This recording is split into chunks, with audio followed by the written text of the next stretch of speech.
Test.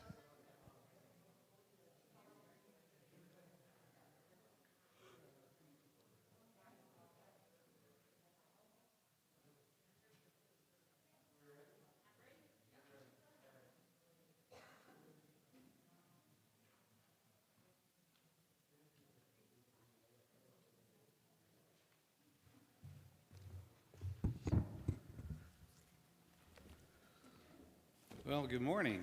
Morning. Glad to see you guys all here today. Thank you for coming. Today, I think we've got it up on the screens here, and I'm just getting used to this new technology.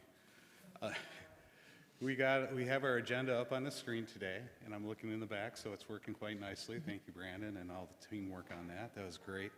You can read through it. We have our call to order, devotions, announcements. We have our 21 summary, which we'll go over, our ministry team reports. Those are going to be more in the 21 report, so if you can look over that, that would be great. The 2022 budget, 2022 elections, and special thanks, and then we'll close it out with a prayer and devotion. So that will be our starting point of where we are, and moving forward from that, I'll hand it over to Carissa.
Well, today, as we gather as kind of a devotional piece here at the beginning, we're reminded we're in that season of Epiphany. And I love the first Wednesday this past month, Pastor Kristen talked about Epiphany. You know, Christ is being made known. I think I heard the term holy surprises, right? And so this is fitting, and this one's on me. The air part, the good part is everybody else. I told Carissa, yeah, I think we're going to sing Shine, Jesus, Shine right at the beginning of that song. And you didn't have those words. But a wonderful holy surprise of Carissa leading us in some good music despite me giving everybody the wrong information. As we talk about Epiphany, it's about ways that Christ has been made known to us, but also our call, how do we make Christ's love known in the world through how we live, how we treat each other? And I think a few weeks ago when Pastor Ben was leading us talking about the wedding at Cana, no one probably ever throughout the world would have heard of Cana, except for they ran out of wine there. And what has been this disaster of scarcity, Jesus is present and makes it a story that reminded that even when there seems to be nothing, God somehow provides abundance. Whenever all hope seems to be lost, Christ comes and somehow we can have hope. And I think of, want to celebrate today, Holy Surprise is a great way that God works through you. In these past 2 years, it hasn't been a defining thing, but something that has shaped our life is life in the pandemic, right? Last year, our annual meeting was held out in the parking lot and at home. Here we are with masks. It's not exactly where we think we would be. But more than masks and more than pandemic, we want to celebrate Christ and how Christ shines through you. And so there are different challenges in those pieces, but throughout today, I hope you hear stories of where Christ is being made known through your generosity, through great ways in, through, and beyond this community. Part of today is what we're going to do is name some folks for the Light of Christ Award, celebrate ways that the light of Christ shines through you. And so as we begin this time, may we give thanks to God. May we notice that God indeed is around us and at work to provide abundance and hope when we don't even think that is possible. So we're going to go ahead and I've got a beginning prayer here that we're going to lead in a moment. And maybe it's a little bit different, but what I love about this prayer, it's known as an evening prayer, but it's about God leading us in a time of unknown. So before we say that, do that prayer, one thing I want to lift up too is for those who are at home, because I believe we got more folks streaming and viewing than we have signed in, and I think we're beyond our quorum number, all that we need. But if you haven't yet, if you would sign in, whether you're here in the sanctuary or whether you are at home and joining us from there. So with that, if you would, please join me in this prayer. O God, you have called your servants to ventures of which we cannot see the ending, by paths as yet untrodden, through perils unknown. Give us faith to go out with good courage, not knowing where we go, but only that your hand is leading us and your love supporting us. Through Jesus Christ our Lord. Amen.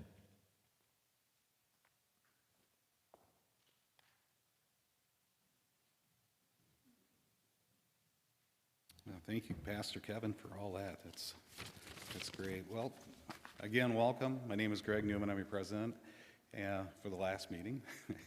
It's a lot better being in the warmth than being in the cold when I started this a year ago. So it's great to be here. It's great to have all you guys present as well. At this time, I'd like to call the meeting to order for the 2022 annual meeting. We've got a few announcements here that we want to talk about real quick. We're going to be following the Robert rules, and we'll be using the motion and all the sort. A few announcements. Voting will be done in person for those that are present, and there is a link to vote virtually for those who are attending virtually. All votes will be kept confidential. All reports and summaries can be found online in the 2021 annual report. Furthering, all-encompassing approval is another thing that we did last year that we're going to move forward with this year as well. Again, due to COVID and due to the lack of ability to hold annual meeting, as previous years, it's been decided that there will be one motion to approve the following items. The 2022 meeting minutes, the 21 annual meeting minutes, the 2021 annual reports, the 2022 budget, the 22 election of officers, committee members, and council members. So what we're going to do is that we're going to work through the agenda, and then as we get towards the time to go ahead and do the vote, I'll ask for a motion, a second, and get the approval for the discussions, all those types of things, make sure that we're covering as we need to. So I think that covers all of our announcements at this point. So do we have a quorum? We do have a quorum? Okay, we do have a quorum. Great. Moving forward with that, we can look at the agenda. You saw that, and we'll look at the 2020 annual meeting minutes. Please review that. And at the end, when we go through all the different reports and everything, then we'll go ahead and we'll have one motion for approval of all these action items. So, Kevin, I'll bring it back to you.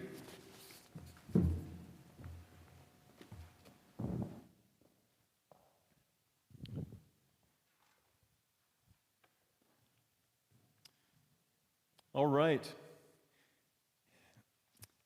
Give thanks to the Lord, for he is good, and his steadfast love endures forever. So you look back over this past year, I think that's the first place to start, is to give thanks to God, and to give thanks to you. I think of you as partners in ministry. Think of the great staff that I get to be a part of, a great church council and ministry teams, and all the great ways that God works through you. As we mentioned, it's been a different time. Ever since March of 2020, there's a pandemic, but our mission continues. Our core values are the same. They've just been lived out at times in some different ways. Right? That mission, people, to know God's amazing love, for it to shape our life, and then to be sent out, right, joining in God's work in the world, for folks to know God's love, grace, justice, and mercy. As we went into 2021, the goal of our initiatives was all about how do we keep people connected to God and each other. One of those was raising awareness for mental health ministries, and that's just kind of getting going. We got a group of folks who have a passion for that, and we've got some resources through the ELCA, through NAMI, and other places to help us to raise awareness and give support here as Farmington Lutheran and in the community. A second goal of ours was to strengthen our digital ministries. And that's something over the past couple of years, whether it's confirmation or worship, providing it as a hybrid. People can gather here physically in the building, or they can connect at home or wherever they may be, just as some folks are joining us this afternoon or this morning for this annual meeting. This is pretty cool. We've got somebody from South Africa who joins us for worship. So a shout out to David. I think you get the award for the southernmost worshiper. For Farmington Lutheran, but just different ways where that makes a difference. Hearing folks who are homebound, folks who are just away, different places. We got folks who said, "Hey, I'm sending a check. Actually, belong to this congregation in this place, but you've been my church home, the past year and a half as well." And so thank you. Your giving helped us to enhance things with cameras, with technology, all those different things. Something that might not have been on our radar screen years ago. But it's been an important part of our mission. Say with pandemic, it's a different time as well. Nationally, and I'm part of a ELCA network of pastors, that worship attendance in person is about half to maybe 2/3 of what it had been.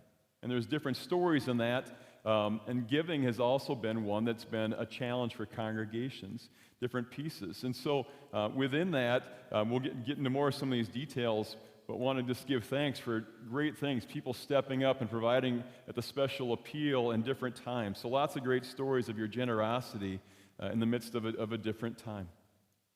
The biggest, or maybe the well-known of our three Connecting People to God and Each Other initiatives was being able to call a second pastor, or with that, a second and a third pastor. Pastor Ben and Pastor Kristen here has been an amazing thing, and with the focus was, hey, how do we strengthen our ministry, but especially those ministries of adult faith formation, of congregational care, and of service, and lots of good things that are happening with that. If we want to go ahead and move on to the next slide. This year, as we moved into 2022, this was part of our stewardship appeal, is lifting up, hey, that mission. We want people to have this faith that shapes their life, and that way goes out and shapes the world. And so at the core of that still was kind of saying, we've had these pastors we've been able to call who've been with us for 3 months, but saying we want this to be part of who we always are. And so that was where the increased ask for in giving is to say, yep, we're able to call these pastors, but they're going to be a part of our ministry every year, and 12 months as opposed to just 3 months. And so that was at the core of our ask this year, again with those main goals to strengthen those different ministries and to strengthen our overall ministry. I'll share some more on that because Pastor Kristen and Pastor Ben has been an amazing addition to our ministry and to who we are. The second one that you see on there is now that we're in a transition. Our youth and family ministry and our within youth and family ministry are confirmation ministry or senior high ministry are very important.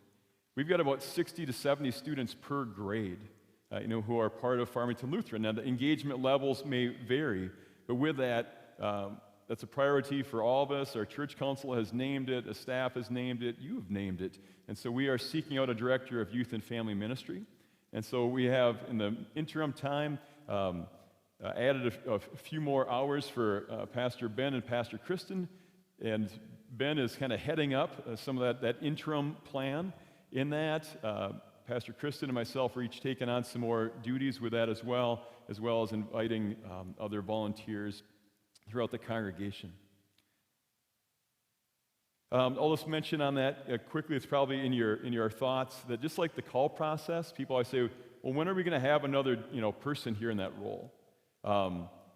We've budgeted that could be the case as soon as April. More important than the timeline is finding the right fit. And so no guarantees on that. The hope is, hey, let's find the right fit. If that can be by April, that's wonderful. A lot of times folks, as they're invested where they're at, that might not be till after the program year is done till folks more engage that process. We don't know. We've met as a search team. If we've got the right candidate at the right time, it could happen much sooner. But I just like I say that, as you know how these processes go, I ask for your patience. And most importantly, again, is finding the right fit more than by a certain date.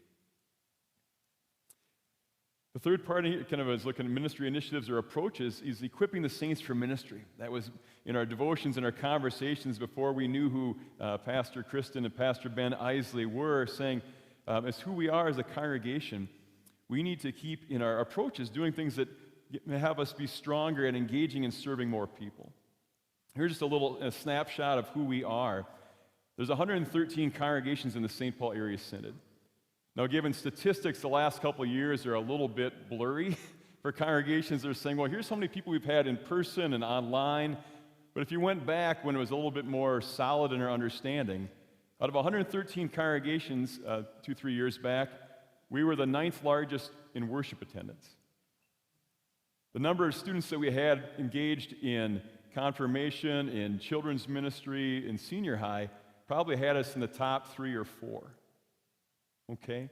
So that's an interesting part of who we are, and as you know, Farmington is a church, is a community, that growth in it. Now the challenge and the blessing in that is what you're sort of structured for is a smaller setting. And so for us, I don't mean this as a woe is us moment, but through the years we've looked at staffing ratios, and pastoral staff ratios. Nobody has, I'm not going to probably say that the right way. I don't know if there's a congregation that had that many folks engaged in that part with the level of staffing that we had. You're not usually the 9th in worship attendance, and you've got 1 1/4 pastors and 3 program staff and that much support staff. So as I say that, that's why our desire is always to increase that, right? So we've got 2 full-time pastors now, and as I share this, I hope it doesn't come off lacking gratitude, but knowing that it's still not in that of a sustainable of a spot, my hope is that we can keep growing in that. Part of that is growing in some approaches to engage more folks, that equipping the saints of ministry, but is to be in a spot where we can extend in these coming years to 2.5, to actually probably more than that, but 2.5 is the next mark that I have in mind. As I share that too, I'm really thankful I want to share this with Pastor Kristen and Pastor Ben. One of the great gifts they have is for our culture.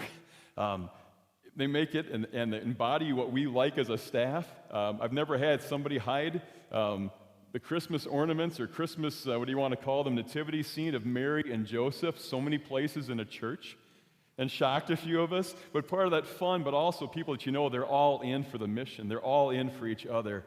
And so I don't know if that's coming across, but please know that's been a great gift for who we are as a culture on that. And they're so very gifted in ministry. And I'm thankful for that whole staff, but I think as a staff we want to say thank you. You are an amazing addition for us. As we talk about approaches, some of the things behind the scenes, and I hope this doesn't sound impersonal, but knowing that hey, if you want to engage that many people, you need to do it in a different way. We're a congregation of almost 2,000 members. Maybe it's 1,800 if we say, well, we haven't connected here and there for a while. But to do approaches that engage more people. So, for instance, like with congregational care, and we've had some different tries through the past. But one of the things behind the scenes that Pastor Kristen is leading us in is first naming in the spreadsheets who are all these folks who need to be cared for. Continual work and development further with the congregational care team to having more people using their gifts, and that way more people being served. Same with that, look at adult spiritual growth, and Pastor Ben's got some great things leading and heading up, and you can maybe see down the road, so we get stronger in that we also break more into where there's more small groups. Maybe this is in a different kind of pandemic world, but where you got small group leaders trained who can host again in their homes or other places, more and more of those groups, all building community, all building connection, all strengthening our mission. Want to share as we want to, in one part of what we'd like to do, too, is in a different time. I've heard some pastors say, we're not even sure who's part of our congregation anymore. It's been a different time. And so something we wanted to do this year also through our council, through others, is work on our listening strategies, understanding what people need, where they're at, what they'd be excited about to share in ministry. Part of the fuel for all the ministries that we do is our stewardship efforts, and to continue to inform and inspire. We're in an interesting spot. Like I said, we were number 9 in worship attendance. We're not number 9 in overall giving. And where I kind of pause and hesitate to saying that is, as we gather, there's so much tremendous stories in this room alone of incredible generosity, right? And all these folks who are engaged, as you look at the overall piece, our overall number maybe isn't as high. But in that, there's amazing stories of giving. For this next year, the most recent report that Renee, our finance coordinator, gave me Thursday night, we're looking at, just off of statements of intent alone, not any other giving, looks like a $47,000 increase in actual giving over this past year, which is something north of 5%. And as I meet in a stewardship cohort with other congregations, I want you to, I know we are going for 95,000, which is a huge number, and fit with, we're adding a pastor for the full year. We're adding, the cost of inflation in. That's where that 95 number came in. But meeting with other congregations, hearing, our giving is down 3% for next year. Here's how big of a deficit budget we're going to pass this year, and they're not adding anybody. So while I know we're going for this, I'm not trying to downplay that. It's a different world right now, and I'm glad to be living in it with you. And so we want to keep informing people on those needs, but I also want to make sure when I stand up in front of you and you've given of yourself, that you get to hear, thank you for what you've done. We're trying to build the overall engagement and giving. And we're going to try to do some things in improving some things with our financial and membership databases to inform and inspire folks. Looking also this next year to do some work in planned giving, which won't see an immediate result, but for us, considering Farmington Lutheran Church in our estate planning.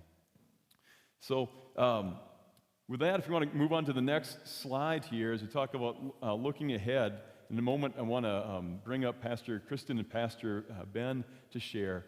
But again, I just want to give thanks to all of you. So you look at, as I mentioned before, my hope is we want to keep growing in how we're connecting with people, keep living out that vision that we have. Pastor Ben and Pastor Kristen, one thing I'm amazed at, and they've got a lot going on, they've got good self-discipline to say, we need to keep doing this with congregational care. We need to keep working on this, with adult spiritual growth. And so very good at being in the present in a ministry that's got a lot of at-the-moment needs, but also keeping us on track to saying, okay, if we're going to make a change in our narrative and engage more folks and make this more sustainable, here's some systems, here's some approaches that we need to build so we can continue to carry out this vision to impact more people. So with that, I'm going to invite, maybe if it's a tag team effort this morning or if it's one or the other, but Pastor Ben and Pastor Kristen, excited to have you here if you want to come on up and share with us today.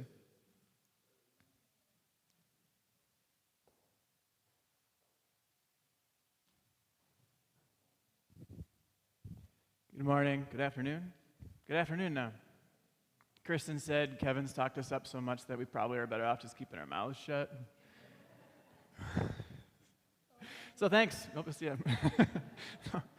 We want to just reiterate or say a couple things. First of all is just a handful of thanks to a lot of people, to a lot of you, for making us feel welcome and making us feel like we fit here.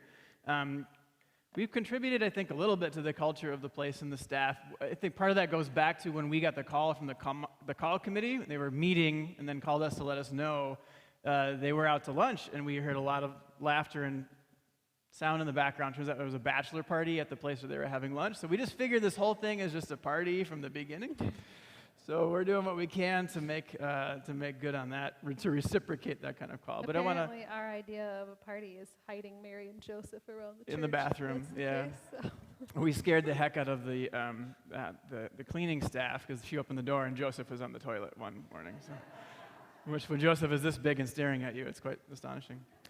We want to offer thanks to all of you for the ways you've made us feel welcome. We are working on names. We usually hear or have a name or eyes or a whole face, but never all of those at the same time, or not very often. So thank you for your patience getting that information to us as we come along here. Thanks especially to Kevin. Kevin has done a miraculous job of making us feel welcome. You feel both non-threatened, I hope, but also not threatening to us as new people in a place. But I also want to thank the staff as well. You talk about being in a different place, in a different time, and part of the culture, and all the things that have happened or shifted in the past couple years, right? So, we're still moving out of a pandemic. Technology is changing. Worship practices are changing. The way that we greet and meet people are changing. A lot of our decisions are still, are we going to have it? How are we going to do it? How are we going to do it with COVID? So to Carissa and Dawn and Linda and Jen and to everyone else who's been involved in those, thanks to all of you too. And I would like you to thank them with your hands as well, because we get a lot of the visibility, but nothing we do happens without them happening as well.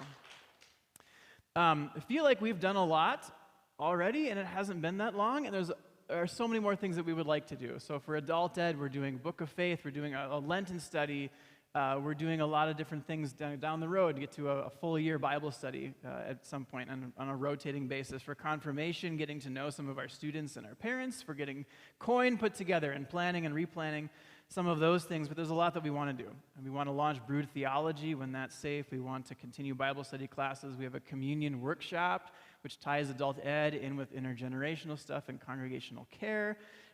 We want to remember that we're here for the sake of equipping ourselves for out there, right? This isn't the epicenter or the end point, but your home lives are and your work lives are. And so finding ways to equip you in small groups, whether that's moms groups, dads groups, film and faith groups, restarting some things that have existed, but also maybe expanding the notion of milestones, right?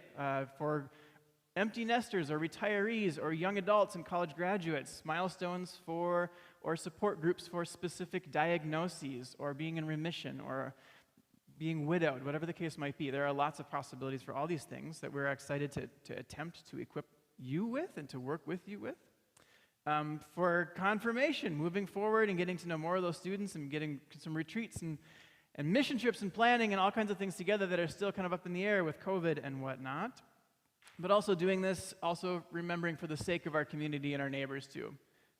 Touch base with what's going to be the Just Neighbors group, our justice team, about how we remember to serve our community, that we're here for the sake of them too, right? So focusing on mental health in the ways that we're doing Adult Ed and Brood Theology, focusing on the issues of race, right? Focusing also on the LGBTQIA community and what it means to be intentionally inclusive. When we had a panel here earlier this fall, one of the students said, one of the GSA advisor for the school said, often for our kids, the church is enemy number one.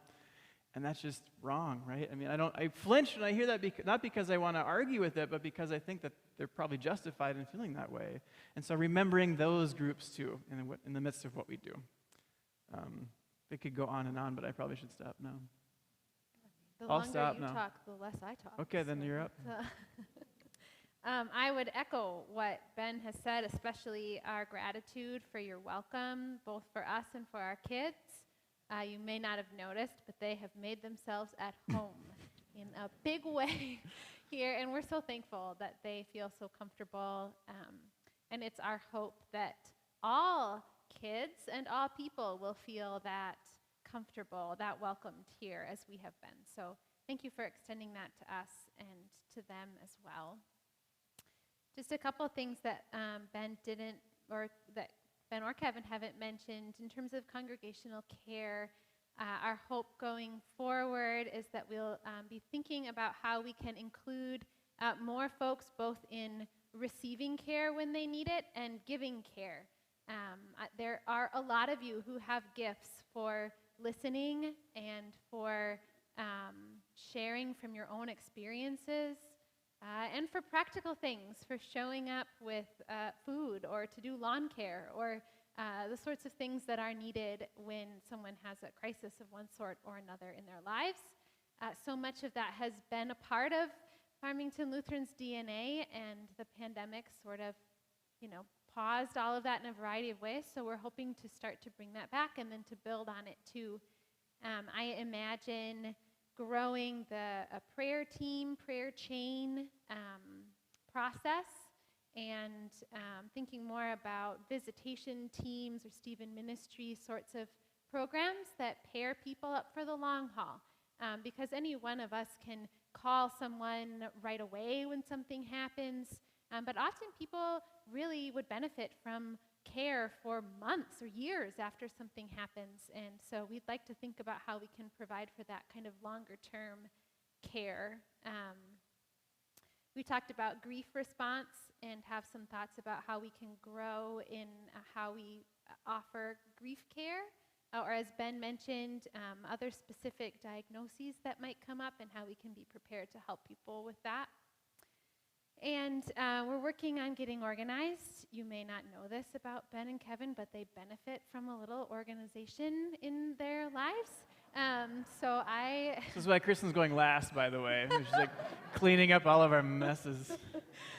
So we're working on ways that we can track between the three of us how we are caring for you all. How Kristen can track for the three of us is what we mean. Yeah, so part of the problem is I'll say, like, what if we tried this sort of a spreadsheet? And then Ben and Kevin will nod and smile, and then they'll say, but we would actually have to use the spreadsheet for that to be effective. So we're working on things that will actually work.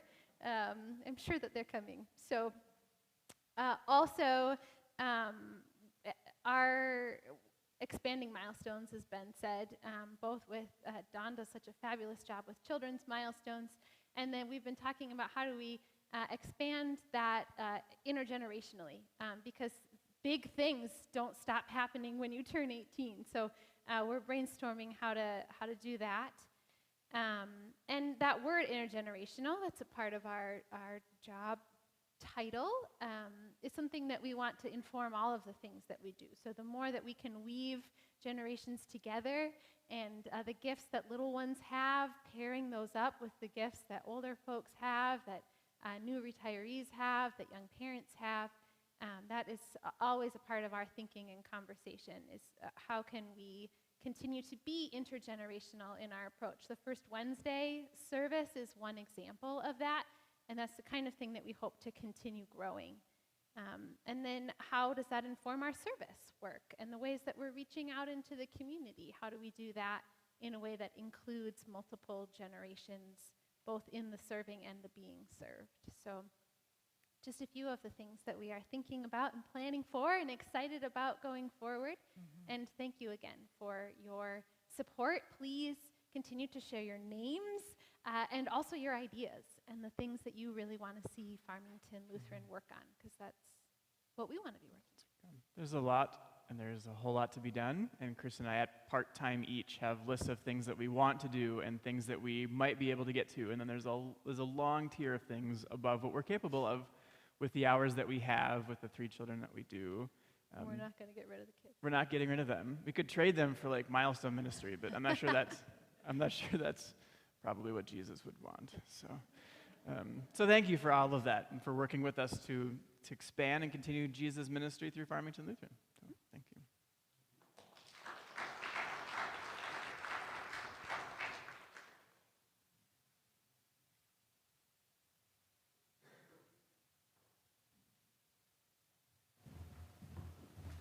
Well, all right, that's pretty exciting. I got to be honest with you. What a huge addition to Farmington Lutheran, and what the staff has been doing and everything else. It's just awesome. What a great time to be involved with FLC, and we should be very, very thankful. I'm very, very thankful for all the great work that's been done so far, and moving forward.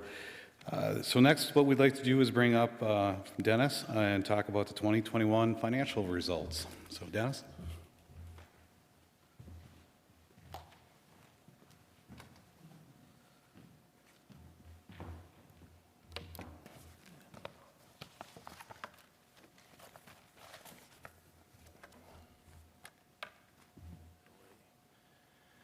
Hey, I'm Dennis Watson. This is my first time being up here annual meeting as treasurer. So with that, some of you know who I am. A lot of you probably don't know who I am. I tend to stay quiet in the back a little bit. So I should share a little bit about myself. I've served on the council and was president for Farmington Lutheran back in the 2003 to 2005 timeframe. I know, a while ago now. I maintain a single-parent household that includes 3 teenagers. That could be a few hours of stories, but not. As to what pertains to being treasurer here, I hold an active CPA license that I've had since 1996. I spent 16 tax seasons. That's how CPAs define time, is by tax seasons. I spent 16 tax seasons in public accounting, doing everything from individual returns to auditing corporations. Currently, I am the financial controller for a 7-entity farming operation, but that's enough about me. Now let's get to the fun stuff.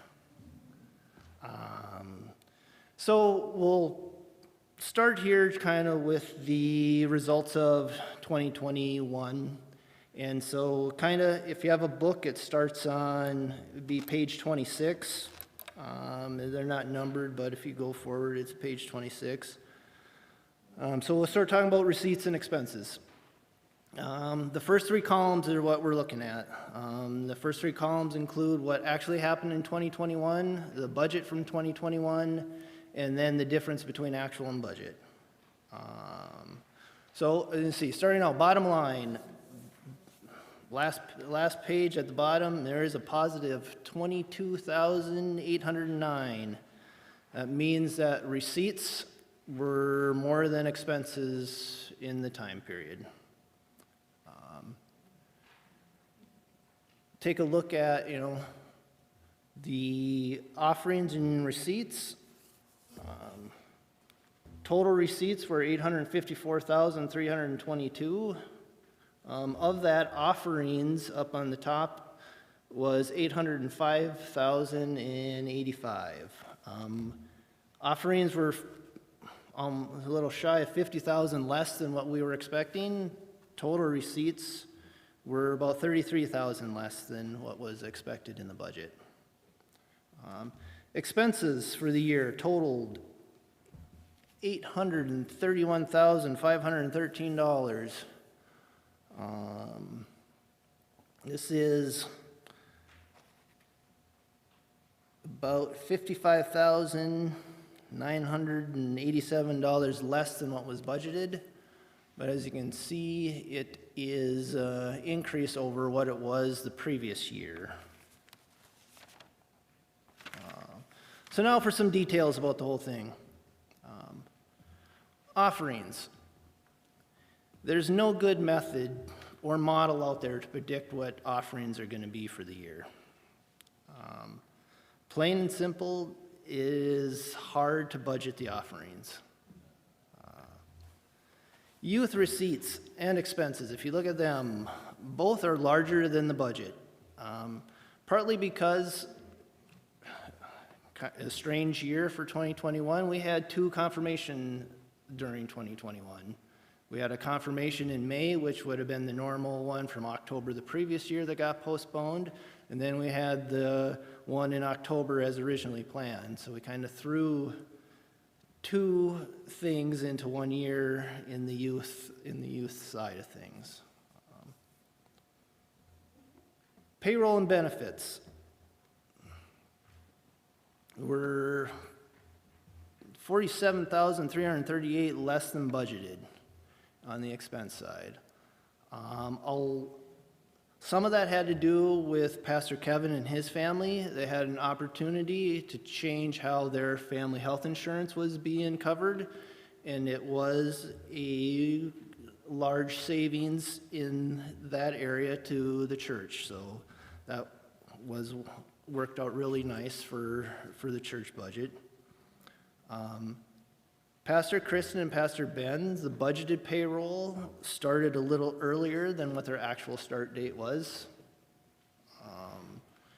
Custodial hours were less than what was expected, and the children's youth assistant left employment during the year, and it hasn't been replaced at the end of the year. So combining all of those, our payroll and benefits came in a little over $47,000 less than what was in the budget.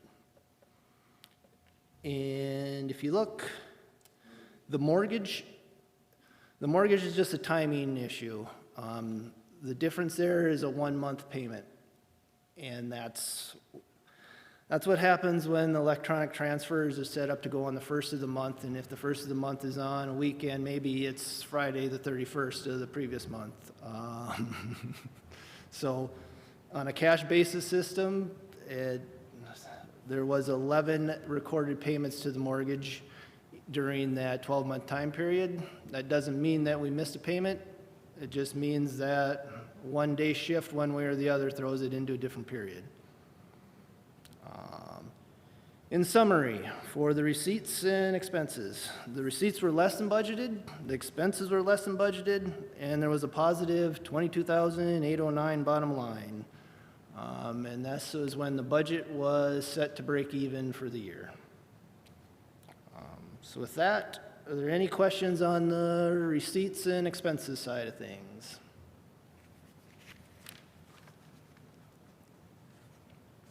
If not, we can head to the balance sheet. And my next slide, please, is right there. Okay. The balance sheet then would be, if we go forward a few pages, would be on page 29, if you want to look at it. Big thing on the balance sheet. Total cash in the two banks' accounts is a little over $355,000.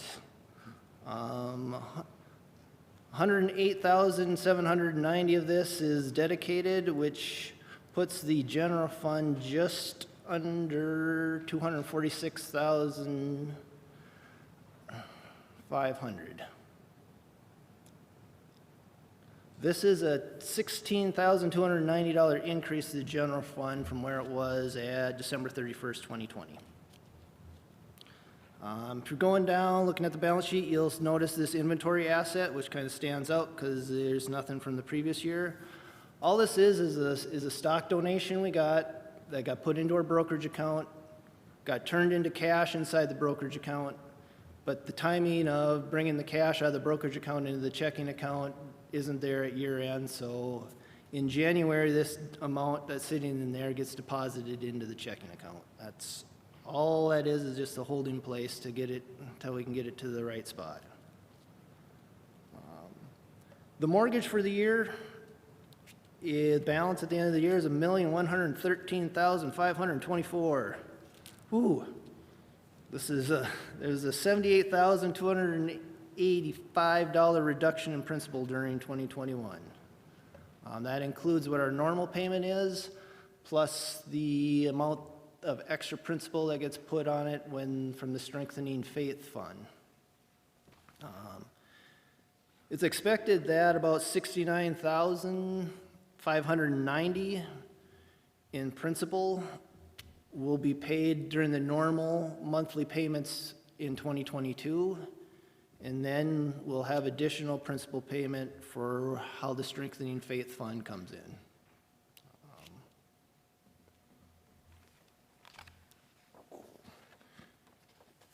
The next page after the balance sheet, there's a list of the dedicated funds. I just want to point out, kind of towards the bottom, that 9720 property appeal roof replacement, where it shows like 121,000 coming in and out.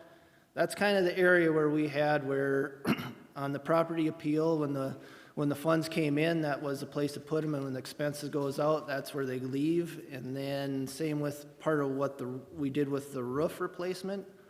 But I'll caution you, this isn't the full cost of the roof replacement isn't in there, because some of the beginning part of that, the funds went directly to the contractor and didn't come in through us. But that's what that 121,000 is sitting there in the dedicated funds.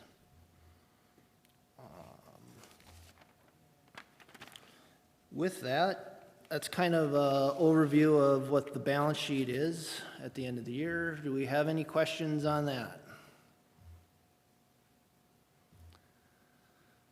With that being none, I'll say the audit committee report you'll see is on page 25. Chris, Dan, and Jim spent a Saturday morning here going through receipts and disbursement documentation, payroll reports, bank statements. So I'd like to thank them for their time they dedicated to doing this audit. And you can see what their reports in the booklet. With that, that concludes my presentation of the 2021 financial results.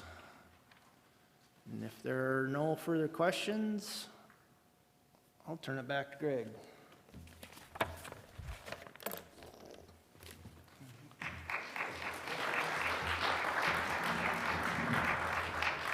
Thank you, Dennis. We appreciate all your efforts. Somebody that can go through the numbers like that is a great asset to our church. Something that I definitely couldn't do. I'm an engineer by trade, but numbers not like that, it's just not in me. It's moving forward here, the next thing to review would be the 2021 ministry reports. If you guys would kindly take a look at the 2021 annual report, you'll see all the different reports that are in there that were submitted. I kindly ask you to go ahead and review those. If there's some questions, please let us know, and we'll address those as they come forward. And if you can really see what happened in 2021, against big odds and where we were at, we came out with some positives, some really nice positive on our budget, on the bottom line. Great thanks to the staff, to all of you for being able to manage the budget quite nicely so that we could have that positive return, keeping those expenses down. At the same time, with everybody being able to go ahead and bring money in, and your donations and all your talents and everything else really made that a success. So the win here is because of all of you and what you've been able to contribute to us and to the church. So I thank you very much for all that, and you guys really deserve a huge round of applause for that. So thank you very much. So moving forward, we have some new business to go ahead, and we're not going to go ahead and vote yet because we're going to do that all encompassing. So included with the new business is the budget, and then after that we'll review our 2022 election candidates, and when we're done with that, then we'll have you guys vote, and then we'll talk in the meantime while you're voting about the Light of Christ Awards. So Dennis, I'm going to have you come back up one more time, bud. And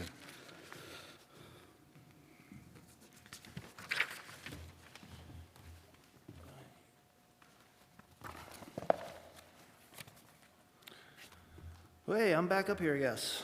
All right. So the budget for 2022 would be starting on page 26, and it is the shaded column is the proposed 2022 budget.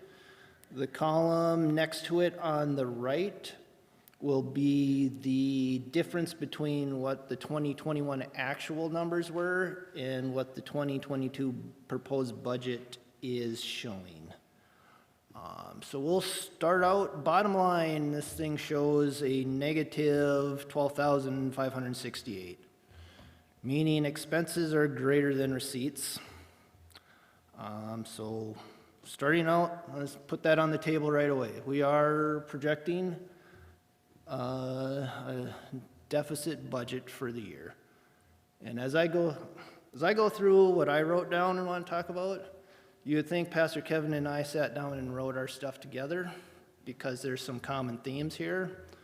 We didn't write our reports at the same time, but the ideas that we talk about is stuff that we've talked about for many months in putting this budget together as an executive team, as a council. So these are common thoughts through our whole process of planning for not only 2022, but 2023 and 2024.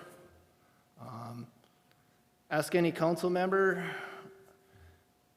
they won't be surprised when we meet in February that Dennis will be talking 2023 already, because we need to be thinking out farther than just what's happening 1 month, 2 months right now. So some of the whys and how cans we run a negative budget. I'm going to say, we're in a 2 to 3 year period of growing back here in my mind. We're back to an equivalent to 2 full-time pastors. We're growing back into adult programming, congregational care, service ministries getting back up and running. And all these got shut down the last 2 years, due to COVID. It just shut things down. And I know I, for one, am looking forward to Brood Theology here with Pastor Ben, February 24th, 7 o'clock at Bourbon Butcher.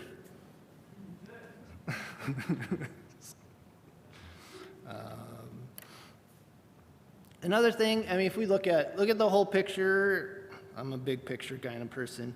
The last 2 years, on the bottom line, we've had a positive of over 152,000, which includes 94,625 that we got from the government PPP loan. That gets, that we didn't have to pay back. And all that was a government incentive to keep your employees on payroll while they shut everything down and told you people couldn't work and church building couldn't be open and all that, right? So it was their incentive to keep them on payroll. So it was a benefit to us. We applied for it and got it, and it's, it was part of our income for the year. And I say this, a positive 152 over a 2 year period on the bottom line, and we are a nonprofit religious organization, which the idea is you get funding and turn it into programming for your congregation members for the community. We're not organized to add big bottom lines and stockpile it in investments anywhere. That's not the purpose. So, again, when I'm looking at this budget, it's not just this budget, it's a 2 to 3 year process out here of growing things back and growing some more excitement and getting back into doing some neat things here, here at church, out into the community. It's just not, it's just not 1 year. So over a 5 year period, we're going to have some positives, we're going to have some negatives. At the end of the day, it should all kind of come together and be pretty much, relatively break even, if that's the idea.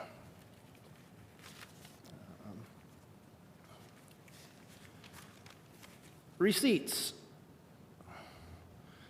Offerings were budgeted to be $875,000. This is a $69,915 increase from what the 2021 actual is. And this is a challenge. No question about it. This is $70,000 increase in offerings is going to be a challenge. Our 2022 stewardship appeal goal was a $95,000 increase. That's where our goal started, and it was a big goal, and it's still a good goal, though. So being that 70,000 increase, that's 25,000 less than what our original goal was in the offering side of things. As I said, this is the hardest part of a budget to try to predict.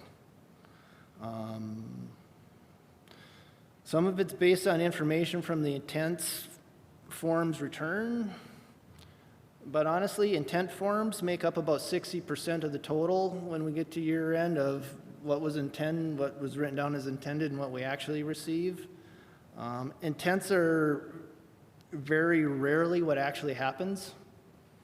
I mean, I can intend to do something in November, but by the end of the next year, life happens, things change. Everybody's in that situation. As Pastor Kevin said, we have a decent return of intents now. Increased givings, the latest update was around 47,000. But again, this is not guaranteed. This is, just information we can use to try to predict. Some of this is based on faith. I mean, we are a group of individuals coming together, sharing a common faith and belief in our Lord and Savior. Having faith in what our offerings is going to be is realistic to me. Stewardship is not a November event.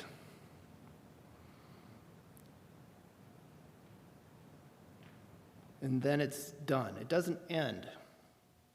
We'll need to keep this stewardship message going throughout the whole year. It's not in my mind, it's not a fall stewardship appeal. It's a 2022 stewardship appeal. Again, the offering side of things, it will be a challenge. But this is, having offerings at $875,000 next year is based on the best information we have available.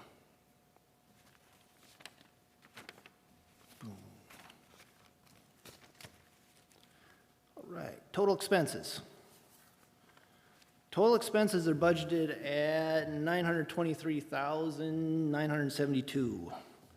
This is a $92,460 increase from the 2021 actual.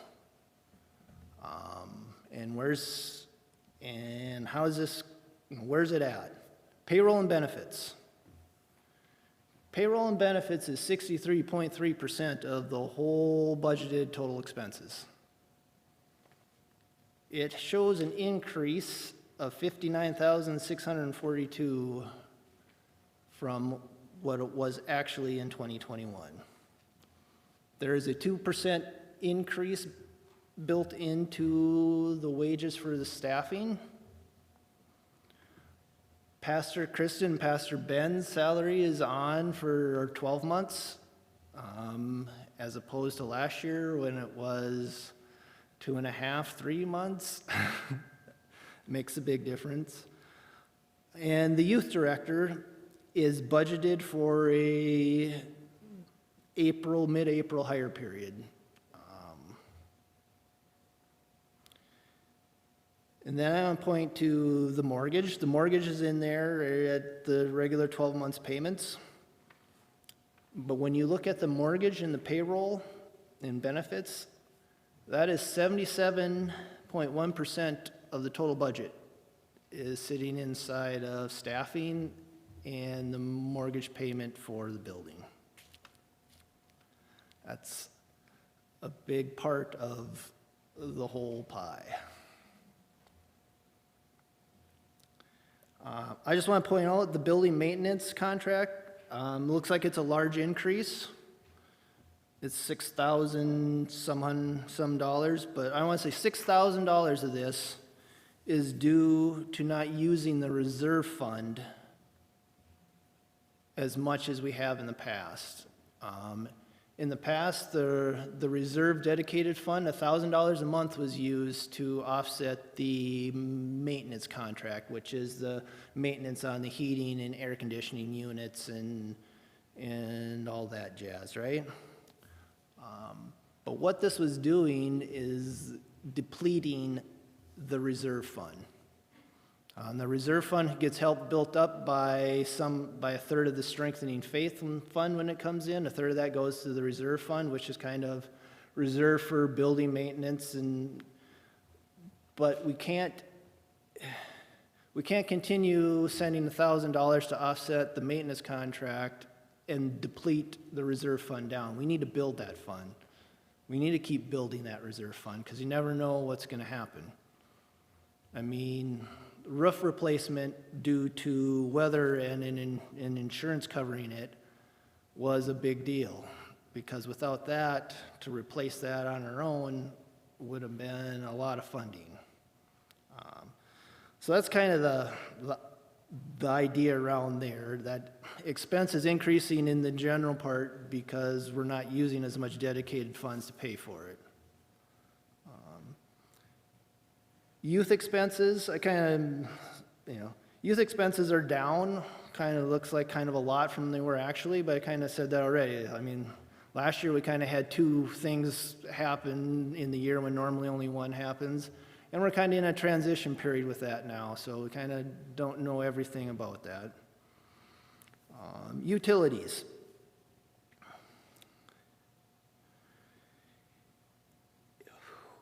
So last year, our building wasn't open for programming or services through most of the cold winter months. As they said, last year this meeting was held out in the parking lot. I was sitting in my vehicle listening to it on my radio. And now we're in here and I'm in my shirt sleeves, right? So, our utility expense is going up just because of pure usage. And B, I don't know about you, but have you seen your gas bill the last couple months?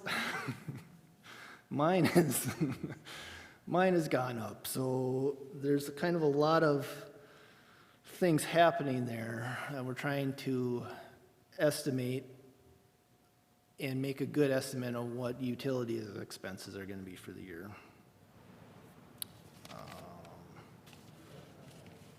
That's the big highlights of the 2022 budget. Any questions?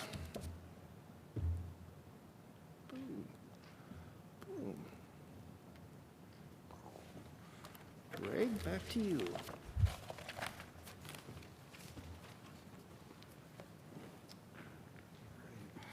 All right, thanks again, Dennis, for all that. Yeah, lots to think about, lots to do there, a lot of money that's out there.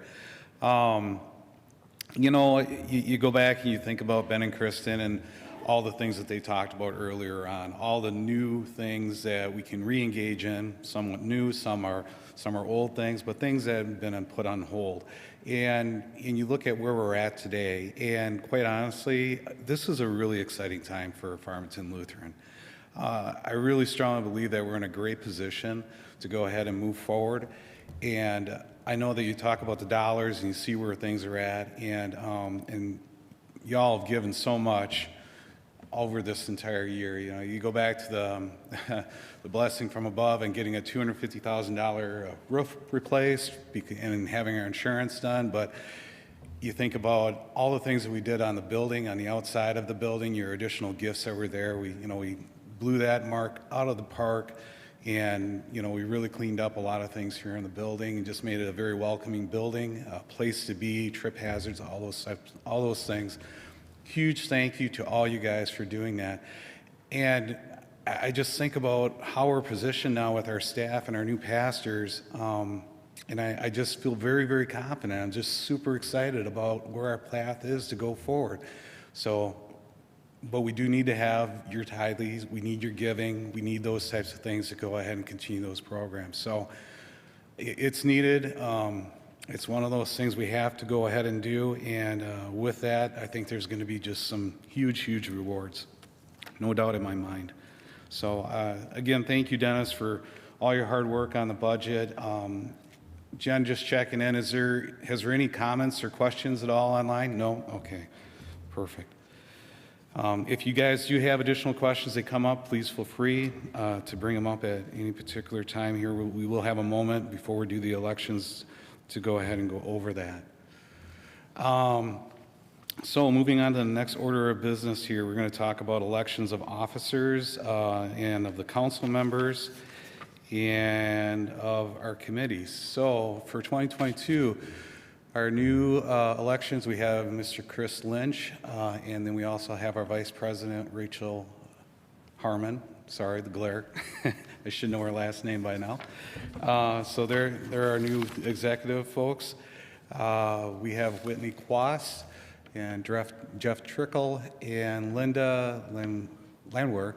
I hope I said that right, for our council members. And then for the committee, we have for endowment, Sarah, we have Dave, Nancy, nominating Andrea, and also Kay Hellstrom. And you can see those. Those are the people that are up for election for this year. And there you go. Is there any additional folks that want to be elected, or do we have any additions or write-ins or anything of that sort?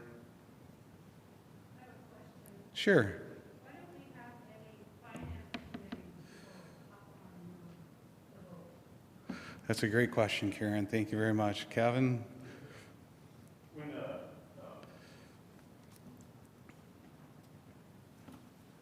When the switch, oops, they're playing loud. The Constitution went from 2-year terms to 3-year terms. And looking at the listing of the finance team of, I believe it's 5 members, we currently have, with those 3-year terms, we have a returning 5 members for this year. And so next year there'll be 3 people up, and again we'll have election for 3-year terms. But just kind of where we're at in that cycle. Yep, the finance people weren't left out and saying, we're going to hold you down. There's definitely always a good rotation that's going in there. So thank you, Kevin, for that. Any other questions? Okay, seeing none. At this point, what I would like to do is that we will go ahead and we'll get the voting going on. So with that, again, we're going to have one motion, and that'll be to approve all the following items. That'll be the 2022 meeting agenda, the 2021 annual meeting minutes, the 2021 annual reports, the 2022 budget, and the election of the 2022 officers, committee members, and council members.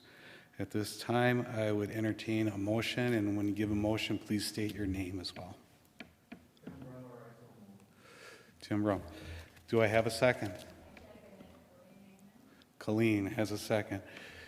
Moving forward, is there any further discussion regarding any of those items that we've just mentioned above?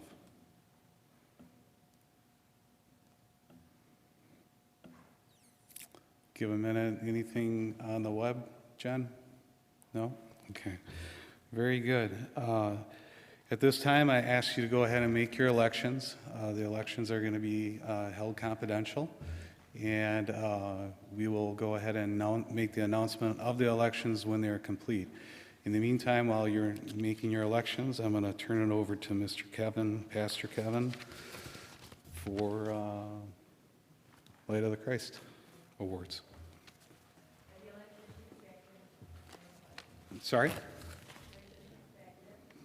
Yes, we'll have some people, we'll collect those.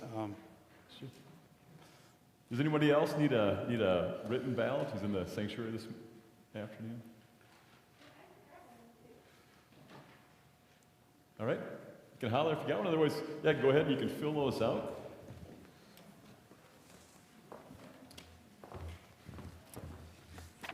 Talk about this being our annual meeting and celebration.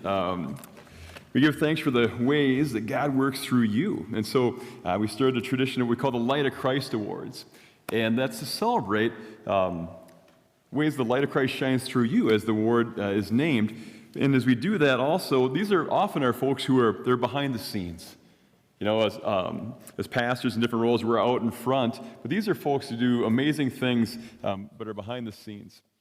And so I want to lift up a couple of those here as we start. The first off is our good friends at Faith United Methodist a few years ago, when the grocery store closed, we convened folks together and said, what are we going to do? How do we support? There's folks who need good nutrition. They need these things. And so the United Methodist Church here has become the loaves and fishes site. And so every Wednesday there's meals there. And encourage you to check that out, to sign up. There's always volunteer availability every week. We've also, part of that program is we've got lots of folks here from Farmington Lutheran who do deliveries.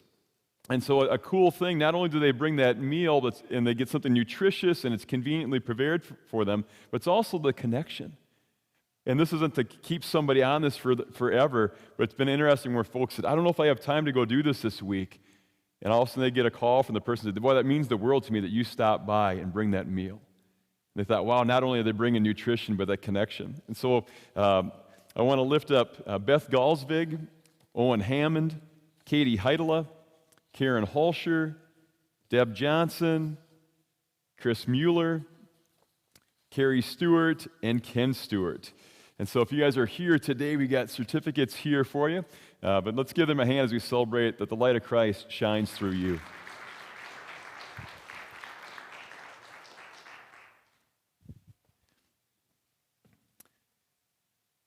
Throughout this pandemic especially, we celebrate folks, they're mailing in of offerings of all the ways they give. But part of that process, too, is we got some wonderful offering counters. And they are here, like clockwork, again and again now each week. And so an amazing bunch. They're also really good at giving me a hard time, which I love. But I want to celebrate these folks. Their faithfulness is amazing. And so Marilyn Briesacker, Marilyn Emond, and Jeannie Frame. Can we give them a hand?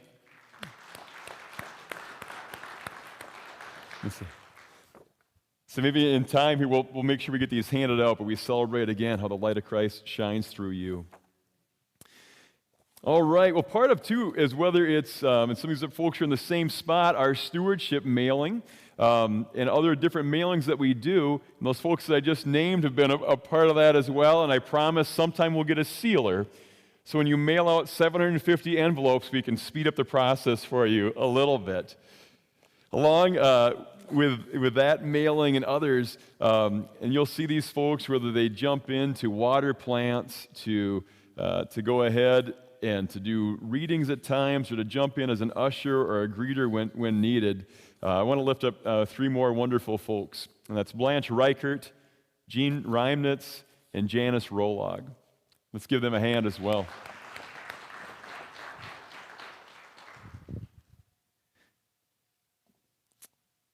All right.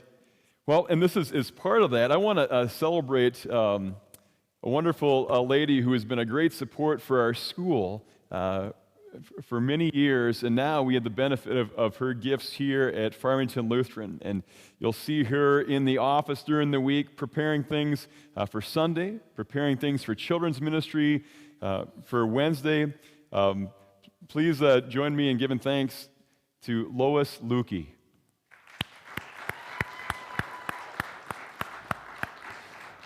And that is the right response for Lois, by the way. All right. As part of our process this last year was in that call process, we had 6 folks who are a part of our call committee. And what a gift that is. They were so faithful and so attentive to the process, wanting to do that well, lots of meetings, being so thoughtful. I was worried we might give Vern an ulcer, making sure that, because I want to make sure we're doing this right, that we make the right, choice and all this. This group has been amazing. They're also were a great first impression for all those different candidates, whether it was phone calls, over video, or in person. And then they made that discernment, and they were also very quick in saying that, going, wow, you know what? It wasn't such a big choice, Vern said. It became clear to us, we think the Spirit's at work here. And so they were wonderful folks who led us in that process. And so I want to lift up Chris Lynch and Whitney Quast, A.J. Cook, Sarah Cruz, Vern Schoolmeister, and I think I'm leaving one person out here. And Kay Hellstrom. And so And they had a lot of fun together as well. Can you give me a hand as we celebrate how the light of Christ has shined through them as well? All right.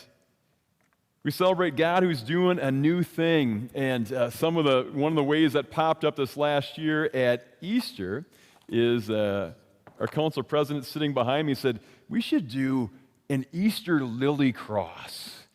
And there was this engineering skilled design and thinking, how are we going to pull this off? And pulled in Mike Jansen, who's one when we have something construction related, you name it, get called upon him.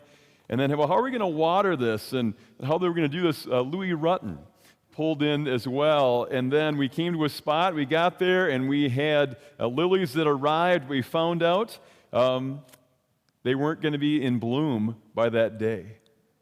And so our good friends at Bachman's bailed us out, and that's who we'll be going with in the future on that. And we had staff members pulling lilies from any place in the larger 50-mile region to fill that lily cross, but it was just an awesome thing and something that we'll continue to use. And so I want to celebrate that Greg Newman, Louis Rutten, and Mike Jansen.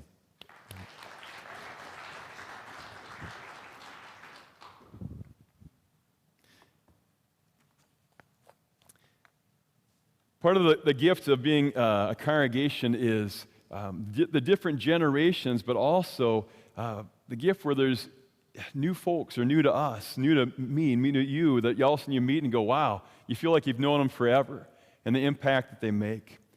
I want to share a few things about her, but Betsy Gra, who's with us over here, is a Spanish teacher in Lakeville. But Betsy is one that, wow, when it comes to being a follower of Jesus, she jumps right in. I can't say enough, whether it's during Christmas week or Holy Week, Betsy's that one who says, boy, I wonder if the staff, maybe I can make up a few treats for them. Or we're going to try to do this trunk or treat. Oh yeah, I'll provide a vehicle and I'll bring treats and I will do these things. And jump in when we were trying to, during the pandemic, start a ministry of bringing home communion to people. And all those and more, and Betsy just jumps in and does that. Whether it's, hey, we need someone to be a photographer for First Communion. And right off the bat, she's there. And so I know I'm missing things in my list here, but would you join me in giving thanks for Betsy and the way the light of Christ shines through her? Amazing.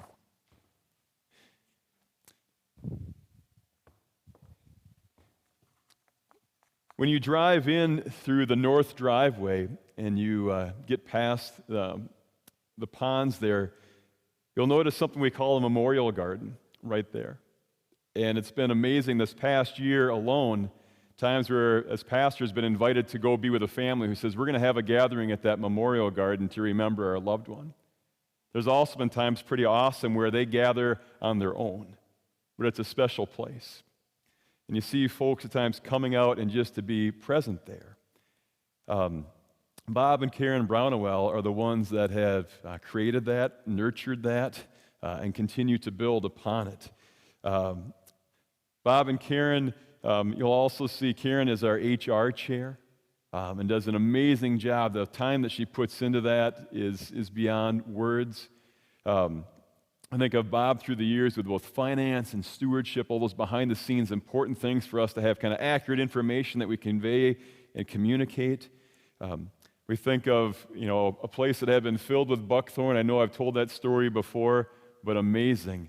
Who's there again and again? Anytime you see a burn pile back here, Bob and Karen won't be too far away. So all those things and more.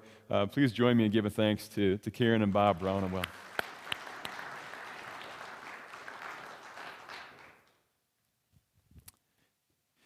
Each week as we gather for worship, we've got screens. And oftentimes it's been done by different staff members and different volunteers.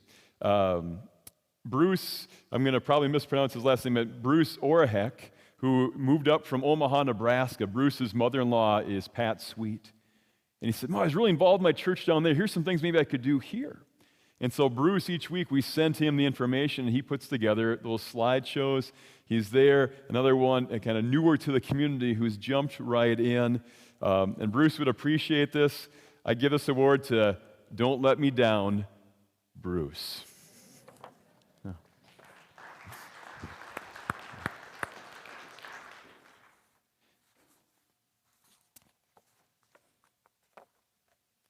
Throughout this last year, we talked about connecting people with digital ministries and other places, other things as well.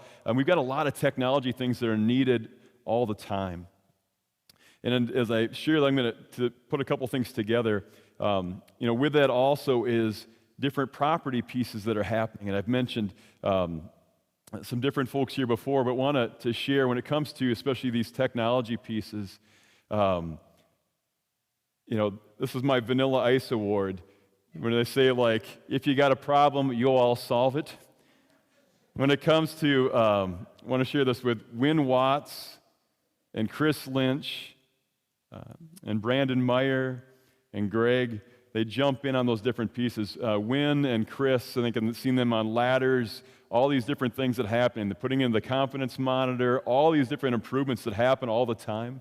And it's pretty cool. You and I get to come into worship, and that sound system works, or these different pieces works, and behind the scenes is all these hours of these folks kind of navigating problems and solving them. So if you would join with me, I know we've got some repeat folks here, but also for Wynn Watts and for Brandon Meyer, let's give thanks for how the light of Christ shines through them.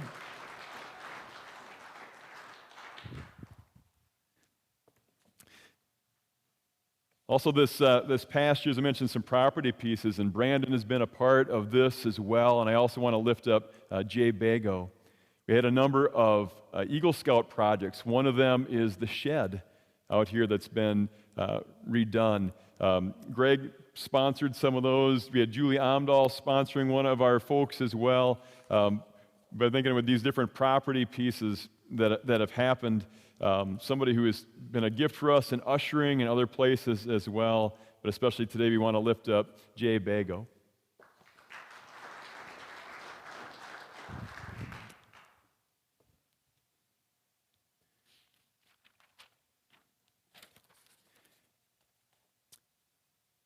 Back in earlier in 2020, we invited a few folks to be on something called the reopening strategy team. We wouldn't have guessed that here in 2022 that they were still meeting. They say that if you've led well in the past 2 years during this pandemic, you've probably ticked off 30% of your folks at least. And I'm not saying these folks have had, but when you're making decisions about how do we live out the protocols, it's not easy. And continually we call upon them to say, here's where we're at, and they follow CDC guidelines, they follow and in touch with what's going on with the school district, what's going on with COVID levels, all those things. And so I want to give thanks to Janice Rolog, to Jen Watts, to Jen Olson, and to A.J. Cook. Can we give them a round of applause today?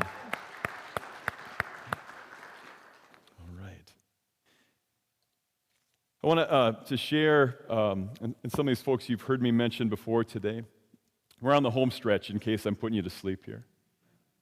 But awesome folks. One person I want to lift up, and maybe this is kind of a lifetime achievement award, because I was remiss as soon as the annual meeting was over last year that we didn't lift this person up. A.J. Cook had served over a couple years as our council president. AJ also in that time of navigating different things was an amazing gift for me as your pastor. There's times that we were looking at with stewardship resources and needing to grow stronger in that. AJ was one in his leadership and also personally just saying, hey, we need that to happen. I'm going to make it happen. Very quiet and calm leadership has been there in amazing ways. And so would you please join me in giving thanks to A.J. Cook.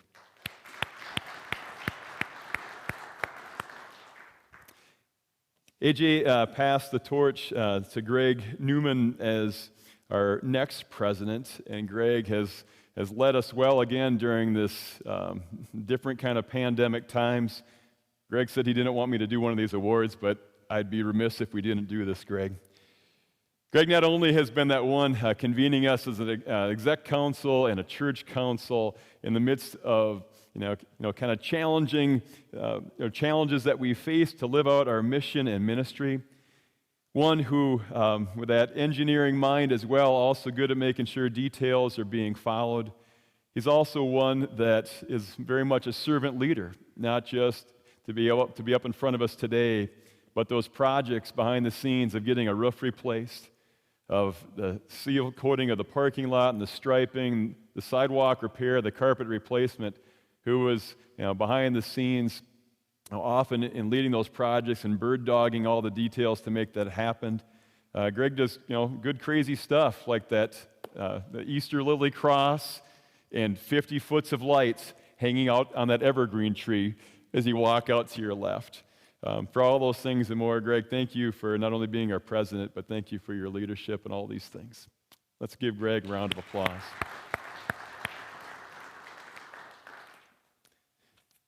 The final person I want to lift up on this today with our Light of Christ Awards is Chris Lynch.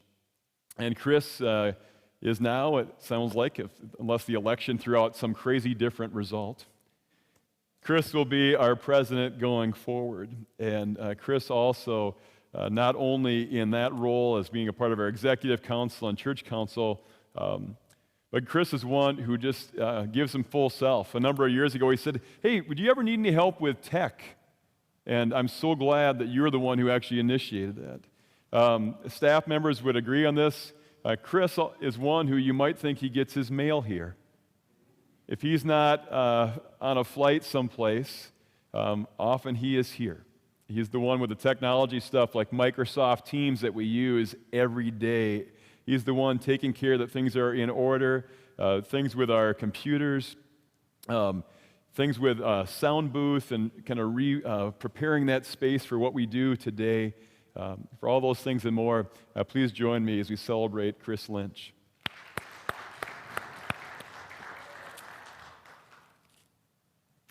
All right.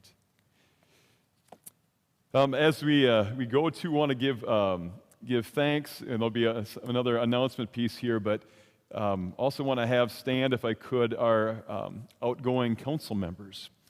And Kay Hellstrom, I believe, is in warm weather in Arizona today. I want to celebrate Kay Hellstrom, Blaine Cadlick, and Andrea Cheddar, and Greg Newman. Would you be willing to stand so we can give thanks to you?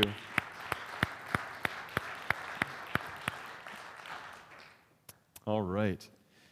All right, well, thank you all on this. I'm going to turn things back over to Greg, and I think we probably got some final election results here as well.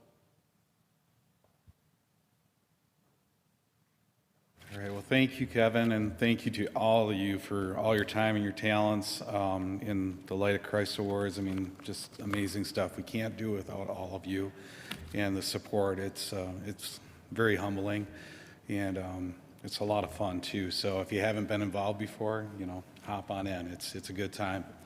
So, Chris, the envelope, please, I guess. All right. I got to find my glasses because I'm blind nowadays. All right. The approval of the agenda is passed. The last year's annual meeting minutes has passed. The submitted reports, they have passed. Your new Farmington Lutheran officers, Chris Lynch is your president, and Rachel is your vice president. They have been approved and passed.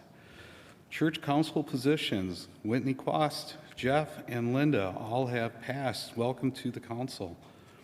Endowment committee, Sarah, Dave, Nancy are all new committee members for the endowment. Congratulations. Nominating committee, Andrea and Kay, congratulations. And have you approved the proposed 22 FLC budget? And the answer is yes. Congratulations. All have passed, as noted. So congratulations to all those and their new committees and their roles. And we've got that taken care of.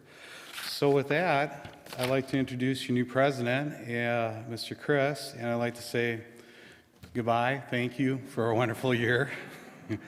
It's been a pleasure being your president. I told Kevin I didn't want any accolades. I was so down on that, but he didn't listen to me once again. So, He's a good pastor. We really appreciate all the Pastor Kevin has done and what he brings to our congregation. He's a wonderful guy. I want to say thanks to the staff as well, all the council members for all their support throughout this year. It's been a really great year, so I thank you all. Appreciate it. Chris, I leave the keys to you. Come on up. We'll have Chris close this out, and come on up. Come on. This isn't a cycle. I'm just kind of buying time right now, man. Congratulations, sir. Don't get nervous. Well, thank you, everyone. It's an honor to be with you today. I'll keep this brief, but I want to share a huge thank you to the council and the pastors and the staff, our volunteers, everyone here in the sanctuary, and everyone here at home on the live stream for your support, your energy, your commitment to FLC in 2021. What an exciting year it has been, and this energy is providing a great start to 2022. For those that I haven't had the opportunity to meet, my name is Chris Lynch, and along with my wife, Kristen, and my two daughters, Madison and Ava, we've been able to call Farmington Lutheran our church home since 2009. Just a little bit about me. I'm an airline pilot during the day, and in the evening, I love to be able to watch my kids play in their sports and their extracurricular activities. As a family, we really enjoy bike riding and sitting around a campfire at night. Both my wife and I enjoy serving on various committees at Farmington Lutheran. My wife is a part of the children's and endowment teams, and I've been happy to call the technology team my home, and I was a member of the most recent call committee. I'm excited about the year ahead and what we can accomplish together. I ask for your continued prayer, energy, enthusiasm, and support, where together we can make this a great year. So that's me in a nutshell, and I'd like to invite Pastor Kristen up to lead us in a prayer. No. Just kidding. Pastor Ben is going to come up and lead us in a prayer.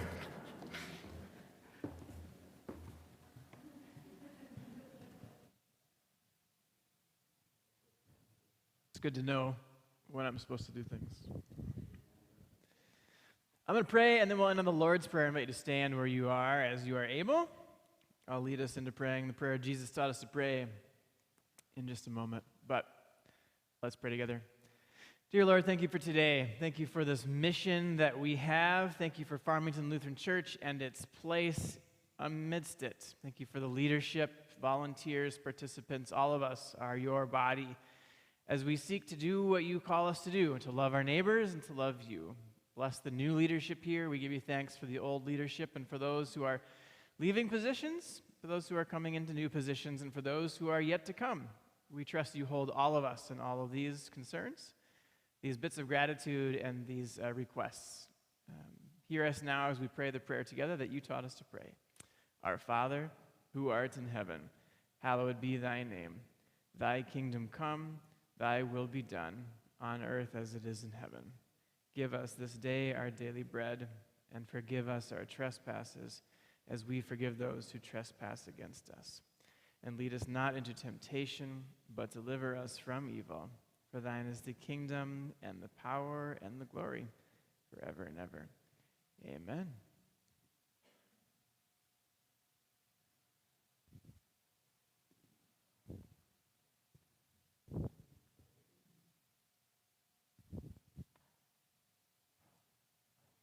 Thank you, Pastor Ben. So with that, we've completed our agenda for today's meeting. Would someone like to make a motion to adjourn the meeting? Andrea? Would someone like to make a second? Thank you, Phyllis. The motion carries and the meeting is adjourned. Thank you, everyone, and have a great day.